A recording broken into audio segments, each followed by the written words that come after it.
school, I took an art class and I got to do a painting. I chose to do a family portrait.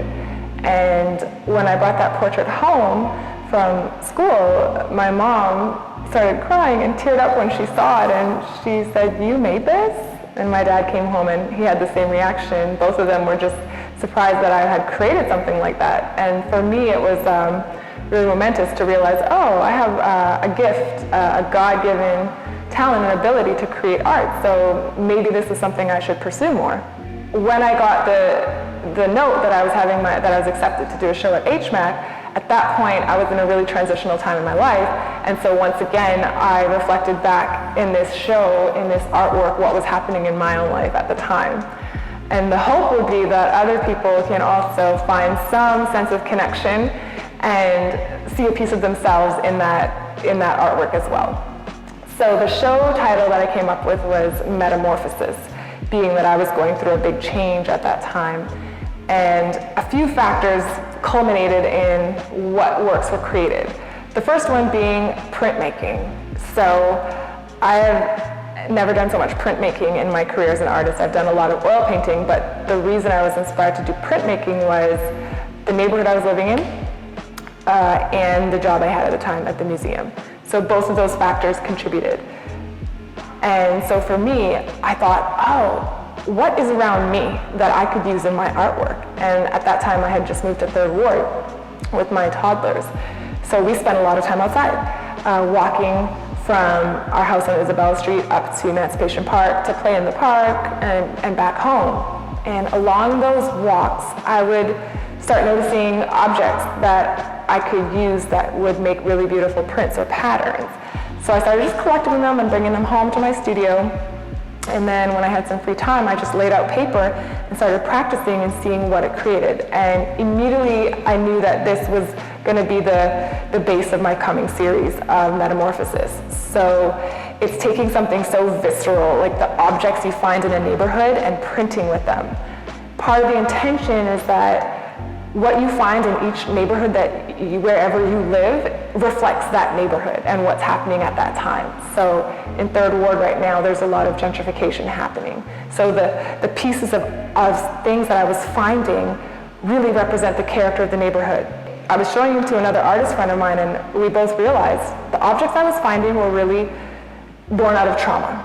Objects like broken bicycles from a bike accident, where actually there was a fatality in my neighborhood on the street, car accidents, homes that were burned down, and fire has historically been in the African American community a sign of oppression. And I found objects, material left behind by homeless people, gun shells. So these objects that are all traumatic or pieces of trauma, I wanted to take those and flip them and use them to make something beautiful in a way, as a healing way for me, art therapy, to create something beautiful out of where I had ended up. And so anyone looking at the show, I would hope that you would think about your own metamorphosis in your life. That's something my dad's always told me. Life is peaks and valleys, peaks and valleys. So when you find yourself in a valley, you will be at a peak again.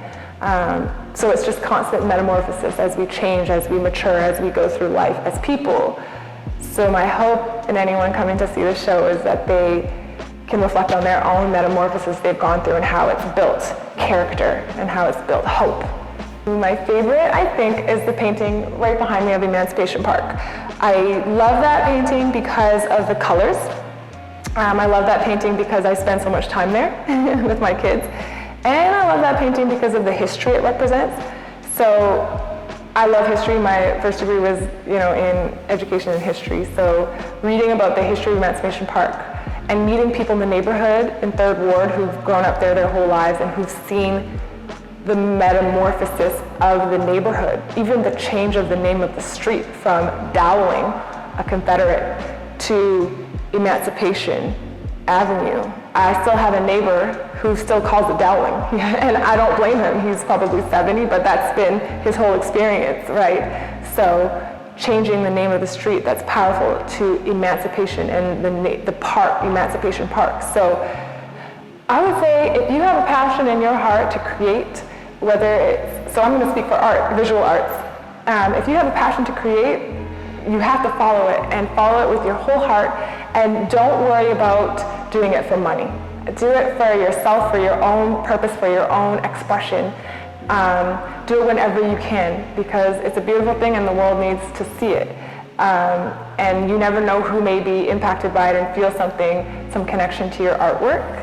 I would also say just a big thank you to the people who've supported me through this. I did not think I would ever get this far, and no, I wouldn't have if it wasn't for the support of people in my life. My parents, above all, so supportive when I told them that I wanted to study art. They did everything they could to support me in that, and recognize that passion and ability. And thankful to people like my art coach, to my art teachers, to other artists. Artists are an amazing community that can share and support you. So those are the people I would want to thank for helping me along this journey.